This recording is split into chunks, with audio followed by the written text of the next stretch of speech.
Bugün belə bir izah vermək istəyirəm. Çünki uşaqlar qarışdırır. Məncə bu izahla uşaqlar daha yaxşı yadda saxlayar ki, necə böyük rəqəmli ədədləri oxuyaq, ayırd eləyək və onlarla bağlı prosesləri həll eləyək. Öncə uşaqlar yadda saxlasın. Bu əsasən 4-cü və 5-ci siniflər üçün lazım olan bir yadda saxlamadır ki, bizim əsas yeni öyrənəcəyimiz siniflər 4 dənədir. Ya daha çox sinif var, trilyon falan, onlarla bizim işimiz yoxdur. Əsas bunlardır.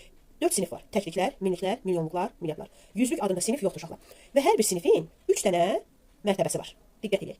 Və hər sinifin ən kiçik mərtəbəsi öz adını daşıyır. Buna da fikir verin. Yəni təkliklər sinifi isə ən kiçik mərtəbəsi təklikdir. Minliklər sinifi isə ən kiçik mərtəbəsi minlikdir. Milyonluqlar milyon, milyardlıqlar isə milyarddır.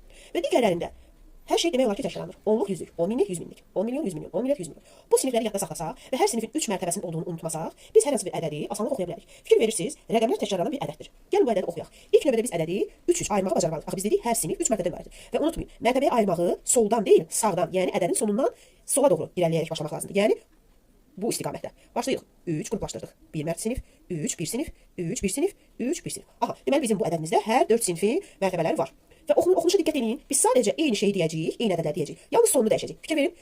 123 dördüncü mərtəbəmiz nə idi? Milyard, 123 milyon, 123 min, 123.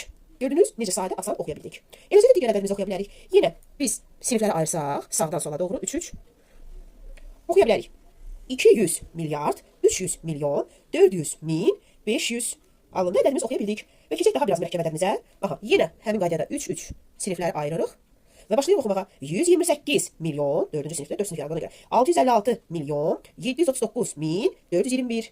Eləcə də bir başqa ədəd yazaq. Məsəl üçün orada tutalım ki, biraz milyard az olsun. Tutalım ki. Aha, həmin qayda yenə 3-3 ayırırıq.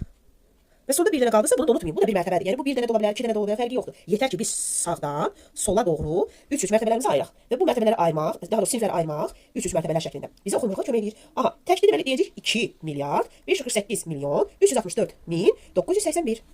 Bu qədər.